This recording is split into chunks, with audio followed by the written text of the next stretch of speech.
I'm Alireza Fakiraveri, and this is an overview of human monkeypox prevention and treatment.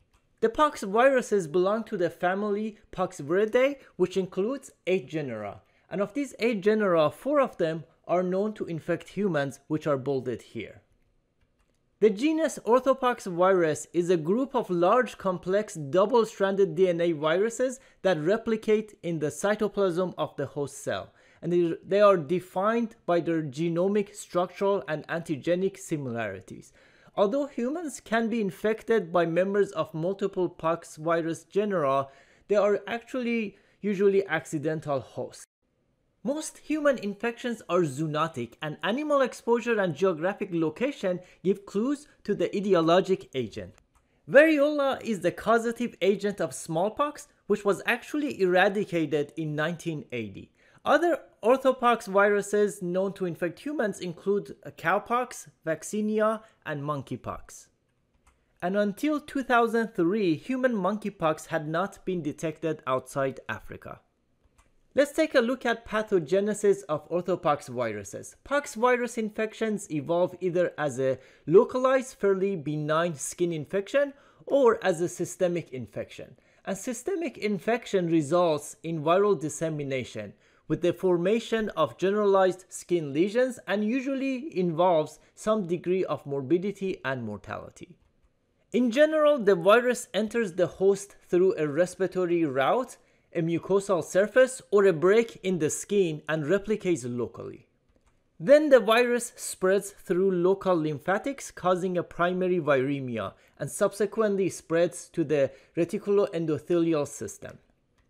Replication in these organs results in the secondary viremia, which is usually associated with fever, and the virus then ultimately seeds skin, causing a characteristic pox rash.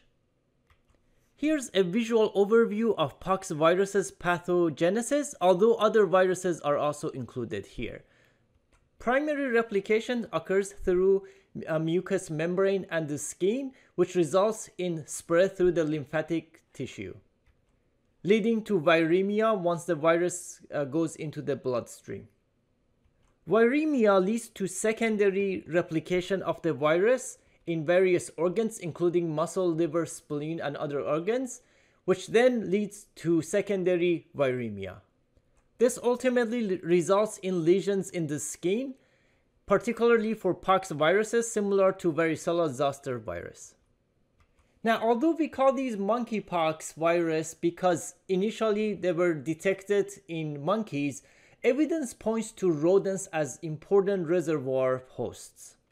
The disease has been seen in captive animals, including primates in zoos and animal import centers. And there's been particular attention focused on monkeypox in 1970 when smallpox surveillance activities in Africa revealed cases of human monkeypox. Now, serosurveys do show that monkeys and humans are infected sporadically. 3/4 of cases, mainly in children younger than 15 years of age, resulted from animal contact. Now, vaccination has about 85% protective efficacy against monkeypox. Now, fortunately, human monkeypox has a secondary attack rate of only 9% among unvaccinated contacts within households, so it's not as contagious as some of the other viruses, such as smallpox. Now, in 2003, monkeypox infection of humans was identified in the US as a result of exposure to animals that were imported as exotic pets. So monkeypox virus probably has a broad host range, including many different animals. Now, the pathogenesis of monkeypox is similar to smallpox, with an incubation period of about 12 days. And during this incubation time, the virus essentially is distributed initially to internal organs and then ultimately to the skin. Although monkeypox is very similar to smallpox, one thing that stands out is the greater degree of lymphadenopathy in monkeypox and its lower capacity of human case-to-case transmission. There are 2 distinct phylogenetic clades of monkeypox virus. So there is the West African clade, which is endemic in West Africa, and the Congo Basin clade, which occurs in Central Africa. And between the two, the West Africa clade has lower mortality rate of 3 to 4%, whereas the Congo Basin clade has 10 to 11% mortality rate. So the West Africa clade is less severe. It is proposed that the Central Africa monkeypox prevents T-cell activation, which could lead to higher severity of this clade. In addition, the Congo Basin clade virus can also inhibit complement enzymes, and these strains can also selectively downregulate host responses, specifically apoptosis in the host, which overall will lead to higher severity of Congo Basin clade. The incubation period for monkeypox is about 12 days or about 2 weeks. An initial febrile prodrome is accompanied by generalized headache and fatigue. So in the graph in the right, on the x-axis we're looking at time, and on the y-axis we're looking at number of viruses. And we can see that after exposure there is the incubation period initially where during which there is no sign or symptom, and then during prodromal period is when patients typically start to have fever. And overall, monkeypox disease lasts 2 to 4 weeks. So it takes up to 4 weeks for people to basically resolve this disease. And unfortunately, a portion of patients die from this disease, particularly unvaccinated children. Now, as the disease advances, rash develops along with lymphadenopathy in most patients. So you can see the lymphadenopathy in the right-hand side. This is a picture of cervical lymphadenopathy, but lymphadenopathy can occur in other sites as well. Fever often declines on the day of or up to 3 days after rash onset, and often the rash first appears on the face and quickly appears in a centrifugal distribution on the body. This table shows common features of smallpox, monkeypox, and varicella. There is a large overlap between these three infections. One thing that stands out is the presence of lymphadenopathy for monkeypox, which is uncommon for smallpox and varicella. Similar to smallpox, monkeypox has the distinctive lesions often present as first macular, then papular, then vesicular, and pustular. The number of lesions range from a few to thousands, so it could be pretty severe, and can include the oral cavity, which can cause difficulty with drinking and eating due to pain. About 40% of patients can have complications, which include bacterial skin infections, respiratory disorders, gastrointestinal disorders, as well as keratitis. And of course, the overall mortality is approximately 10%. In unvaccinated children, it can be about 15%. Here are some pictures of the characteristic lesions that occur with monkeypox, which are similar to smallpox. And the lesions can occur pretty much in any part of the body, anywhere from the hand, the sole, the face, genital area. Diagnosis of monkeypox requires access to a virology lab to permit detection of the virus with either electron microscopy or molecular methods. So we do have PCR that can detect monkeypox specific DNA. And electron microscopy can also detect the virus. Detection of antigen is kind of difficult. So, there are some limitations when it comes to detection of antigen. Of course, the viral culture is difficult and often takes several days to complete. Now, as I mentioned, monkeypox can infect a taxonomically wide variety of mammalian species. Transmission is believed to occur via saliva or respiratory excretions or contact with a lesion, exudate, or crust material. So it does occur not only from animal to humans, but also from person to person. Transmission does occur. Viral shedding via feces can also occur, so it poses another route of potential transmission, although probably not as common as person to person through respiratory tract or direct contact with the lesions. Human cases in Africa occur in villages in the rainforest where a variety of animals are captured for food, so that's direct contact with the animals. So management of individual cases has been supportive, with case-to-case spread reduced with isolation, and if available, the use of smallpox vaccine for contacts. So that would be post-exposure prophylaxis. So vaccination has an important role in prevention of infection. Smallpox vaccination using vaccinia virus provides protection against any of the Orthopoxvirus infections, including monkeypox.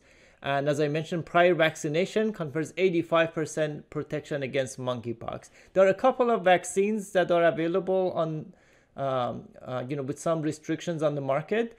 The older one is the ACIP 2000, which is a live virus that actually replicates in the host. The second one is Jynneos, which is also a live vaccine, but it does not replicate. So it's a replication deficient virus vaccine. Now, both of them are part of the United States Strategic National Stockpile. So the only way to get them is through the national stockpile. There are more than 100 million doses of ACIP 2000 currently in the stockpile, and Jynneos was actually approved in 2019. So since 2019, there's also been added to the stockpile. There are pros and cons for these two. So in general, ACIP 2000 is the preferred vaccine. It's a single dose, and there's more experience with it. However, it has more adverse effects, so it might not, a lot of people might have complications or contraindications. Jynneos is a 2-dose series, but it has less adverse effects, but it's only approved for people aged 18 years or older, whereas ACIP 2000 is for anyone over the age of 1 year. So vaccination is recommended for any persons who are at risk of exposure to Orthopoxvirus species, including occupational exposure. Vaccination after exposure to monkeypox is still possible, but the sooner the person gets vaccinated, the better. In fact, the CDC recommends for post-exposure prophylaxis to be within 4 days from the date of exposure. Now, if it's beyond 4 days, people can still get vaccinated 4 to 14 days. It reduces the symptoms of disease, but may not prevent the disease. So the sooner within 4 days, the better. And persons exposed to monkeypox who have not received the smallpox vaccine within the last 3 years should consider getting vaccinated. Now, because it's person-to-person transmission, face masks do reduce the risk of transmission. In fact, one case report published in MMWR recently mentioned that masks used during the ongoing COVID-19 pandemic ensured that contacts, including fellow airline passengers and crew members, community contacts, and healthcare providers were at reduced risk for being infected with monkeypox virus. This patient was traveling on the airplane. Now, the CDC just released the 2022 ACIP recommendations for use of Jynneos for pre-exposure vaccination. Again, in this guideline, they do compare the two vaccines, Jynneos and ACIP 2000. So as I mentioned, ACIP 2000, it is a live virus that replicates. So it is contraindicated, for example, in immunocompromised patients and in pregnancy, whereas Jynneos is replication deficient modified vaccinia ankara. So a feature of ACIP 2000 is that there is a take following vaccination, and that essentially means because it's replicating, there will be a clear mark on the injection site as a result of replication of this virus that basically ensures that the vaccine worked. And Jynneos, because it's not replicating, you will not have that as a confirmation that it worked.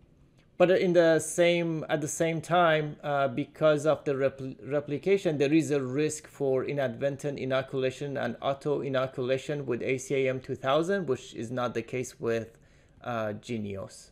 So Jynneos is relatively, much safer compared to ACIM 2000. ACIM 2000 does have a risk of myocarditis and pericarditis, but it's pretty rare with 5.7 per thousand vaccines. There's limited data with Jynneos. So the recommendation for pre-exposure prophylaxis with vaccination is basically any person at risk for occupational exposure to orthopoxviruses, including research laboratory personnel, clinical laboratory personnel performing diagnostic testing for orthopoxviruses, designated response team members, and healthcare personnel who administer the vaccine or care for patients infected with orthopoxviruses. Now, in general, Jynneos is considered an alternative to ACIM 2000. So typically ACIM 2000 is preferred unless there is reasons for patients to not be a good candidate for this. And the boosters are recommended every 3 years with ACIM 2000 and every 2 years with Jynneos if somebody qualifies for boosters. And that sees people who are at risk of exposure to monkeypox or variola virus. Here's a list of contraindications to the two vaccines. Essentially, the only contraindication that currently exists for Jynneos is serious vaccine component allergy, which would be pretty uncommon, whereas because ACIM 2000 is a live replicating vaccine, there are many contraindications, including immunosuppression and pregnancy. When it comes to treatment of orthopoxviruses, we don't have many treatment options available. HIV, nukes, and non-nukes, so nucleotide reverse transcriptase inhibitors and non-nucleotide reverse transcriptase inhibitors essentially do not have in vitro activity. Acyclovir, ganciclovir, and foscarnet also do not have in vitro activity against pox viruses. Fortunately, Cidofovir is one antiviral that's commonly widely available, and does have in vitro activity against pox viruses, and it's also been shown effective in animal studies, so it protected animal prophylactically and also with early treatment. And of course, we don't have clinical studies because these pox viruses are not common, so studies have not been done, and also it may not be ethical to conduct controlled studies, especially placebo-controlled studies for these pox viruses. So not much clinical studies available. More recently, we have Cidofovir is available only as IV, and it's very toxic. So more recently, we have Brincidofovir, which is an oral option and relatively safer, that does have in vitro activity and has been shown in animal studies to be effective. Again, limited clinical studies for pox viruses in particular. And there are some other options. So trifluridine is also active in vitro and in vivo. However, it's only available as ophthalmic solution, so we don't use it for systemic infections like monkeypox. And also more recently, we've had Tecovirimat, which is also an oral agent with in vitro activity and also efficacy in animal models. So both Brincidofovir and Tecovirimat were FDA approved, based on the animal rule, because it's not ethical to conduct human studies. Now, Tecovir, which is used for hepatitis B virus infections, does have in vitro activity with very limited evidence, so it's typically not used. Ribavirin does have in vitro activity, however, it only has activity against vaccinia. Definitely doesn't have activity against cowpox, for example. So it's questionable whether it does have activity against monkeypox or not. And there is a case report that was used for treatment of a patient with progressive vaccinia after they received the vaccinia vaccine. And unfortunately, this was not used as monotherapy, so it was used in combination with vaccinia immune globulin. So we don't really know if monotherapy works or not. So it will likely not be effective as monotherapy. But in combination with vaccinia immune globulin was effective for this indication. But for monkeypox, it's unlikely to be effective. For treatment of monkeypox, the CDC recommendation specifically mentioned that there are no specific treatment available for monkeypox infection due to lack of clinical evidence. But the available options are essentially, so we do have the ACIP 2000 vaccine for post-exposure prophylaxis. So that would be the first line if we catch people who are exposed early on. We have vaccinia immune globulin, which is available under IND for monkeypox because the indication is not for monkeypox, and consider as post-exposure prophylaxis in persons with severe immunodeficiency in T cell function. And then beyond that, for people who have developed the disease, we do have options. So Cidofovir available as IV only. And more recently, we have a couple of oral options. And more recently, Tecovirimat also received an FDA approval for an IV formulation. So it's available as PO and IV. And Jynneos is not listed here because it's not indicated for post-exposure prophylaxis. It's only indicated for pre-exposure vaccination. So these DNA viruses essentially need DNA polymerase for their replication, and DNA polymerase needs nucleosides, and these nucleosides need to be phosphorylated before they can be incorporated into new DNA strains. So nucleoside first turns into monophosphate, and then diphosphate, and then triphosphate, and then DNA polymerase can use the triphosphate to put it into new DNA chain.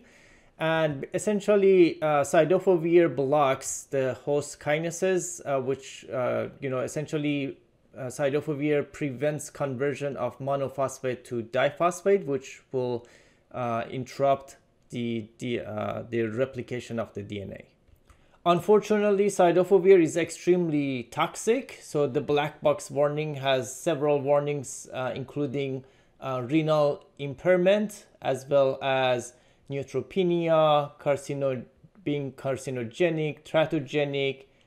There are contraindications listed, including hypersensitivity if serum creatinine is greater than 1.5 or creatinine clearance less than or equal to 55, and urine protein more than 100, or if the patient is also on a concomitant nephrotoxic agent with or within 7 days. And also direct intraocular injection. So Cidofovir should not be injected into the eye. So these are the contraindications. So as you can see, a lot of limitations for Cidofovir, which led to development of Brincidofovir, which is essentially a prodrug of Cidofovir. And the way it works is that Brincidofovir is a lipid conjugate of the nucleotide analog Cidofovir, and when it's injected or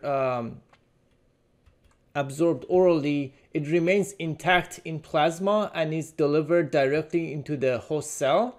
And then it produces intracellular levels of the active drug. So it doesn't turn into the active drug until it's inside the target cell, which results in long intracellular half-life, but also reduces the toxicity because less of it remains in the blood. So less of it gets exposed to, other parts of the body. And also, it's not a substrate of organic anion transporter 1, which means that it does not get concentrated into the nephrons. So it's unlikely to be nephrotoxic, which is unlike Cidofovir. Now, as I mentioned, FDA approved this drug based on the animal rules, and the animal rule criteria are listed here. And that's essentially because it's not ethical to conduct randomized controlled trials of human studies. So essentially, rabbit model and the mouse model were used to test the efficacy of this drug in animal models. And basically, treatment with Brincidofovir resulted in statistically significant improvement in survival relative to placebo in these animal models. And the selection of the maximum human dose was constrained by the GI toxicity, which was mainly diarrhea and nausea, and hepatotoxicity, which was essentially elevations of transaminases and total bilirubin. So the studies that are published essentially looked at initiation of this drug, either day 4, day 5, or day 6 after exposure to the virus.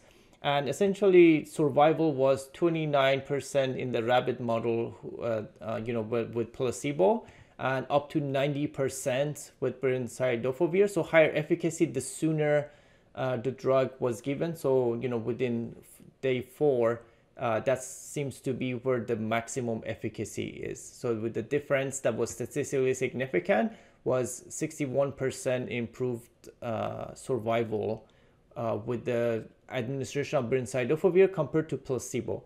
Now, there is also benefit if it's day 5 or 6, but more benefit, the sooner the drug is administered after development of infection. In the mousepox, similar results. So with day 4 administration, we can see 66% difference in survival, which was statistically significant. Now, Brincidofovir does have a black box warning regarding increased incidence of mortality. Now, this black box warning is coming from studies of Brincidofovir in other indication, which was essentially prevention of CMV infection in patients who were recipients of hematopoietic stem cell transplant. And numerically more people died, so 15.5% of people who received Brincidofovir died compared to 10.1% with a hazard ratio of 1.6, with a 95% confidence interval going from 0.9 to 2.8 and a p-value of 0.117. So the difference was not statistically significant, but numerically higher, which has led to this black box warning. But that was a different patient populations, people with hematopoietic stem cell transplant. However, there are many warnings also listed in the package inserts, so including elevations in hepatic transaminases and bilirubin. Now, these elevations were minor, typically about 2 to 5-fold increase. They lacked dose responsiveness and reversed upon cessation of treatment. So they don't seem to be, a severe issue. Other warnings include diarrhea and other GI adverse effects such as nausea, vomiting, and abdominal pain. This affects a very small portion of patients and, very small portion leading to discontinuation. Another thing listed is embryo-fetal toxicity. Essentially, administration of the drug to pregnant rats and rabbits resulted in embryo toxicity, decreased embryo-fetal survival, and or structural malformation. So, but nothing, no studies in humans have been conducted. Another concern is carcinogenicity. So mammary adenocarcinomas and squamous cell carcinomas did occur in rats. Again, no human studies. Another concern is male infertility. Based on testicular toxicity in animal studies, it may irreversibly impair fertility in individuals of reproductive potential. So, that's something to keep in mind.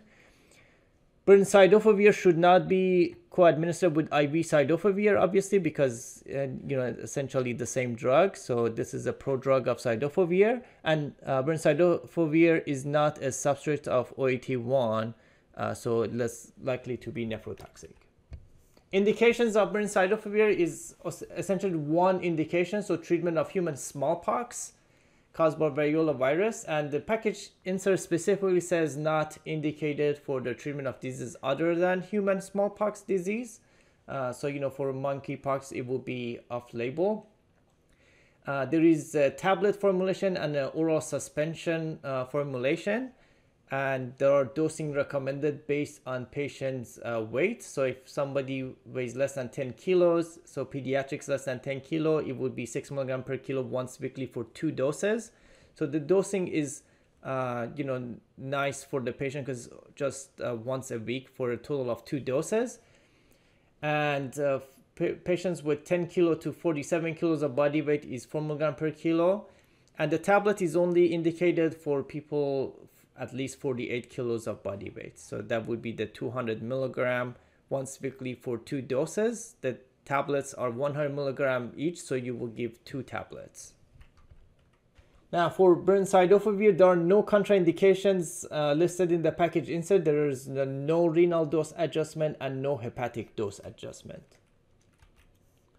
Monitoring, of course, the hepatic laboratory before starting and while receiving because of transaminase, increase in transaminases.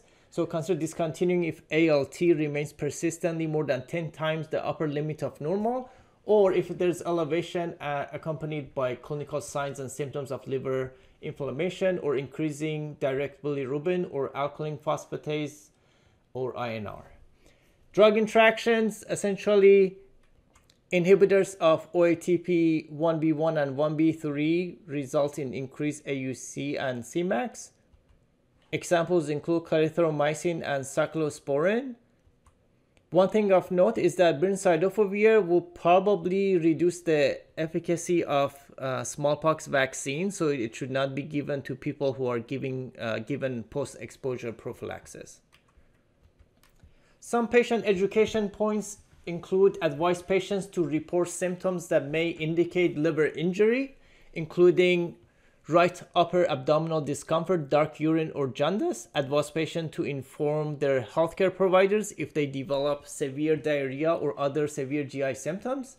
Advise individuals of childbearing potential, so this is females, to use effective contraception during treatment and for at least 2 months after the last dose. And advise individuals of reproductive potential, these are the males, with partners of childbearing potential to use condoms during treatment and for at least 4 months after the last dose. Advise individuals of reproductive potential, so males again, that treatment may deplete sperm resulting in infertility, and instruct individuals not to breastfeed their infant because of the risk of passing the virus. Avoid direct contact with broken or crushed tablets and oral suspensions. And if it does happen, wash thoroughly with soap and water and rinse eyes with water. And this is because of carcinogenicity, potential carcinogenicity of the drug. We also have another oral agent, Tecovirimat or Tpoxx, which was recently approved and available for use for treatment of smallpox.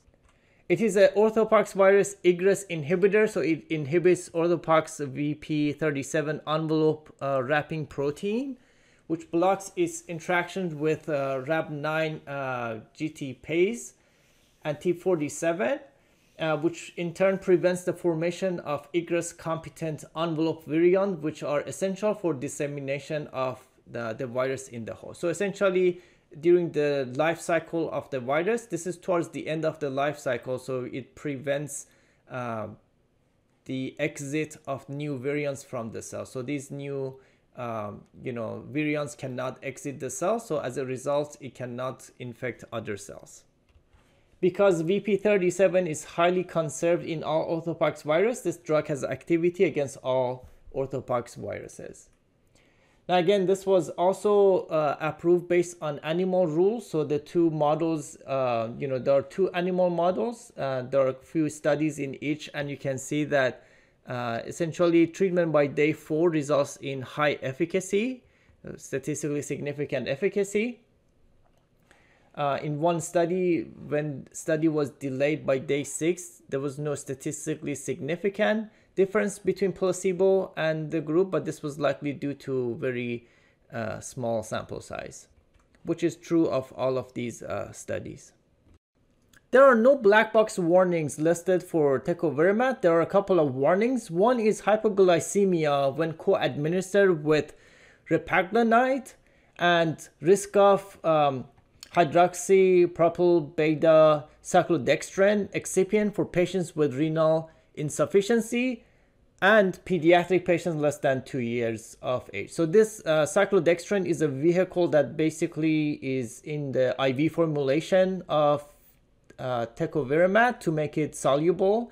And because cyclodextrin is renally cleared, and in animal models it has been shown to be nephrotoxic and perhaps neurotoxic, there is a concern for people with renal insufficiency, and of course with pediatrics patients because of limited experience.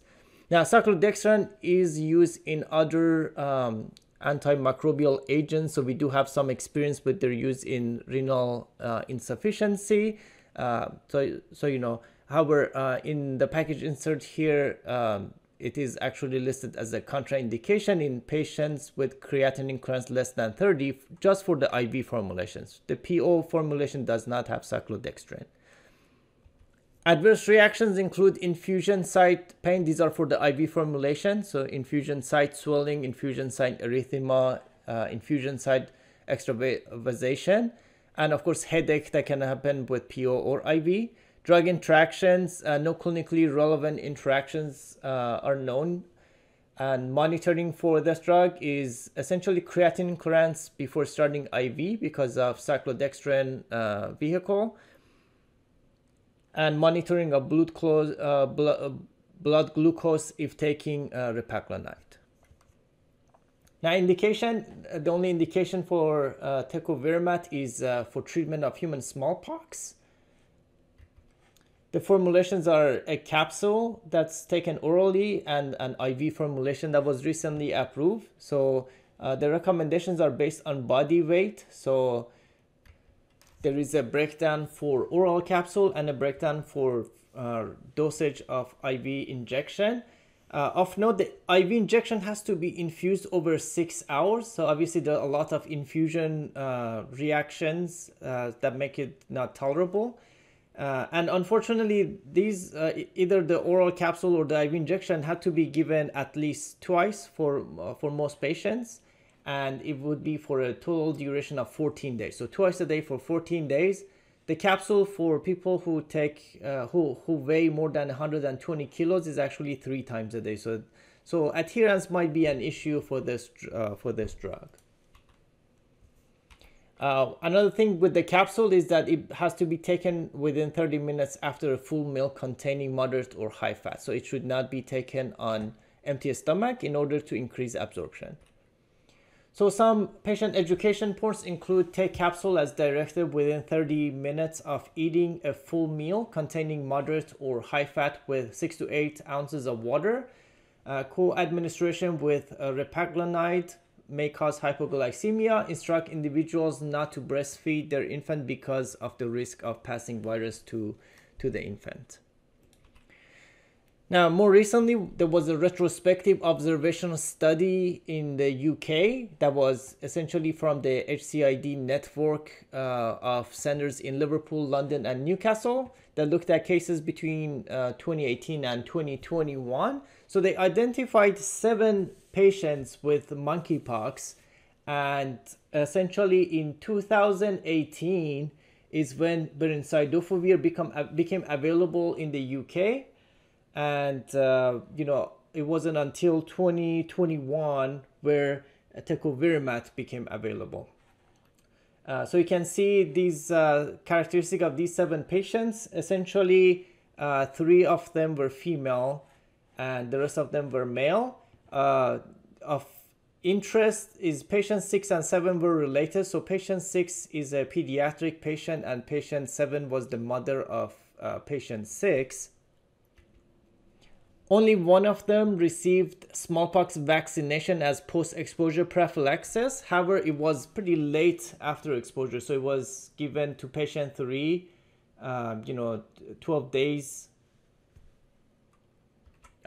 6 days post-exposure. So it was not within 4 days. 5 patients had lymphadenopathy. A couple of them did not. They all had lesions in multiple parts of their body. And the virus was detected in blood, nose or throat as well as the urine for most of these patients. Patient 5 did not have it in their blood. Everybody else did. Now we can see that patient 1, 2, and 3 did receive Brincidofovir. The first patient received just 1 dose. The other one received the full 2 dose. Patients 4, 5, and 6 did not receive treatment, and then patient 7 received Tecovirimat 600 mg twice daily for 2 weeks orally. So that was the full course. We can see that all 3 patients who got Brincidofovir did have transaminitis. So ALTs were elevated significantly. And fortunately, all 7 patients fully recovered. So nobody died in the study, which is really good news. So lastly, when comparing the two treatment options, Tecovirimat and Brincidofovir, Brincidofovir was approved for smallpox in June 2021 using animal rule. Tecovirimat was approved July 2018, also based on animal rule. Both of them are only indicated for treatment of human smallpox. So, by extrapolation, they are available for treatment of monkeypox. So when we compare, we can see that Brincidofovir is also available for neonates as long as they weigh more than 10 kilos, whereas Tecovirimat is approved for pediatrics 2 years or older. As well as they have to weigh at least 3 kilos if you're using the IV formulation, or 13 kilos for the PO. Brincidofovir available as tablet or oral suspension. So, some of these lesions from monkeypox can be in the oral cavity. So the pain can prevent people from drinking and eating and potentially swallowing the tablet. So oral suspension is available. The same with Tecovirimat. There's an IV formulation available, and there's also the capsule that can be opened. With the Brincidofovir, the tablet should not be crushed, so the oral suspension is available. When it comes to safety, Brincidofovir has the black box warning that says increased risk of mortality. Again, this is based on a different patient population, so hematopoietic stem cell transplant patients, so it may not be as concerning for people with monkeypox. However, there are several warnings with Brincidofovir. So when you look at the overall safety profiles, Tecovirimat seems to be a safer option, given all these potential safety concerns from animal studies. So male infertility, carcinogenicity, embryo-fetal toxicity, and not to mention the GI adverse effects. On the other hand, Brincidofovir is just 2 doses. So take 1 dose now and then another one a week later, whereas Tecovirimat is at least twice a day for 14 days. So there may be adherence issues. The adverse effects are listed here. So in general, Tecovirimat is better tolerated with the oral option. So a lot of these are from the IV injection. So the oral is generally well tolerated. And neither of them need to be renally adjusted. The IV Tecovirimat is contraindicated with creatinine clearance less than 30. And then both of them have pretty long half-life. And when it comes to resistance, and resistance shouldn't be a problem given that these viruses are not common, so we're not using these drugs that often. But Brincidofovir has a high barrier to resistance, and Tecovirimat has a low barrier to resistance. But again, these viruses are not common, and we're not, exerting selection pressure. So in general, resistance is not an issue as of yet. This concludes this presentation.